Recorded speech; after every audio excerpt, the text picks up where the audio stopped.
Yes, ma'am. We have a big story breaking that I want to tell you 8:30 or so. We will give you the details, but we Yeah. have a special guest in studio until then, Brian Salvatore, who's a candidate for state representative. Yeah, good morning. Welcome back to Keel. How you been? Good morning. You Thank said you've been I said you've been working hard. You said the hardest I've ever worked. Oh, I said it's the hardest thing I've ever done. How is that? How is running for office? I mean, I get it. Yeah. I can't imagine doing that. Why do you say that? What's Well, at the same time I'm doing this, I'm a professor, I'm teaching, I'm chair of a department, and I'm fitting all this extra stuff in on top of it as a citizen who's trying to make a difference. So it is a challenge. Let's and start it's a here. There stretch. we had, as you know, your opponent incumbent Alan Seabaugh in last hour. And this is one of the things we touched on with Alan, and I want to get your thoughts. One of the things on your Facebook page is you trumpet the John Bell line that he started off with a deficit, and now there's I guess the number is $500 million surplus. First of all, as far as a deficit goes, is that we are mandated in Louisiana by the Constitution that we have a balanced budget. If that's the case, how can we have a deficit? And B, if we have a surplus, doesn't that mean the state took too much of our money? Yeah, well, first of all, I wanted to say that I'm kind of disappointed that Alan was not brave enough to sit next to me this morning because I want to debate him. And I've made that invitation to him, and I think the people deserve for him to be accountable to them, to his constituents.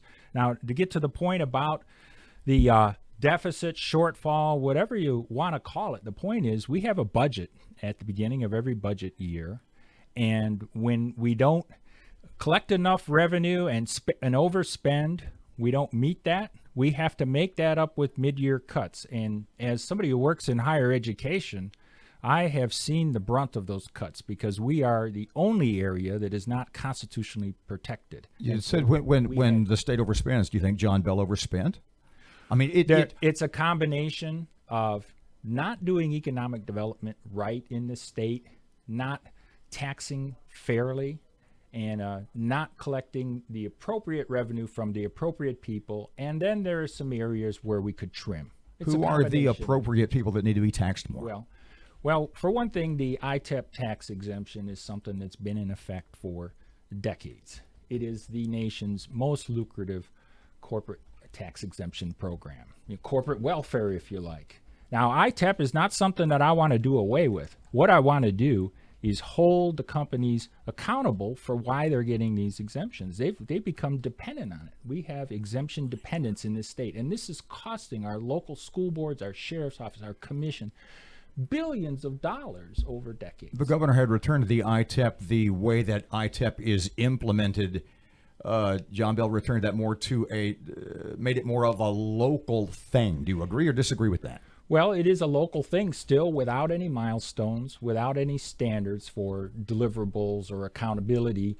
The local governments are now competing with one another, afraid not to give these tax exemptions because the companies have become so conditioned to getting them. You think just ITEP is bad? Would you just, we need to get rid of that? I think there is a place for it.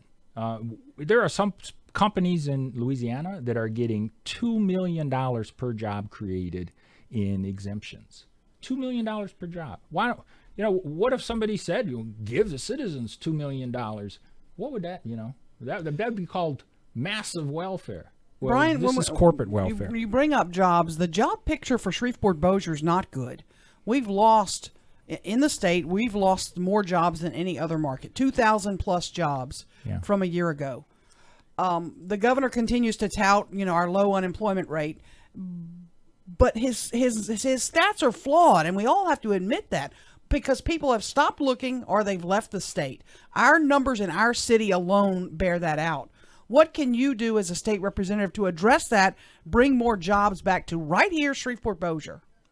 I know that. I know what you say is true, that Shreveport here is the second slowest growing job market in the country. And it's a tragedy. We lost the General Motors plant, and we panicked. We gave it off to a company that hasn't built a single vehicle, a 3 million square foot plant, a $150 million payroll. Bobby Jindal touted that. Alan Seabaugh stood by him and cheerlead him. Where was our leadership that let that happen? That's one reason why we're suffering here so bad. The other reason why we're suffering is because we are not connecting education my field to economic development.